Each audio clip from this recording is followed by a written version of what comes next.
ভালে লাগিছে। মই যিমান মানে আশা কৰি আছিলোঁ কিবা এটা পালে হয় বুলি, পাইছোঁ যেতিয়া ভাল লাগিছে।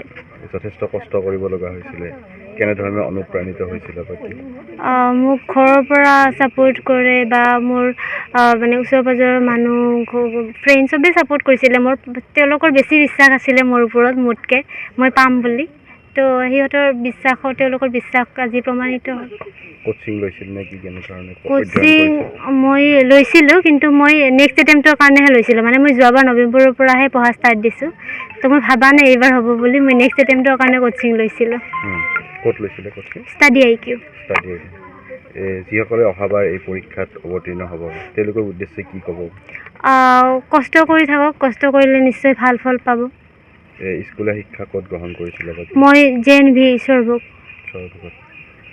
কেনেধৰণে সহায় কৰিছিলে আত্মীয় কুটুম্বই বা শিক্ষকসকলে বা কেনেধৰণে? চবেই মোক বহুত অনুপ্ৰাণিত কৰিছে, বহুত সদায় মানে কৈ থাকে কি হ'ব হ'ব বুলি বিশ্বাস দেখুৱাই থাকে, সেইবিলাকে মোক অনুপ্ৰাণিত কৰিছে বহুত। ভালে লাগিছে, তাই কষ্টৰ ফলখিনি পাইছে, সেইকাৰণে ভাল লাগিছে। ওচৰ চুবুৰীয়াই যিখিনি মনেদি ভাবছিল, আশা কৰিছিল, সেইখিনিও পূৰণ হ'ল। আৰু আমাৰো আমি যিহেতু সেই দুৰ্বল মানুহ এটা, আমাক আৰু মুঠতে তাই কৈছিল মোক সৰু হ'লেও এটা চাকৰি লাগে, আৰু ঘৰ চলাব যিহেতু দেউতাক নাই, সেইকাৰণে তাই বহুত কষ্ট কৰিছিল চাকৰি এটা পোৱাৰ কাৰণে, আৰু আজি এইটো সফল হ'ল।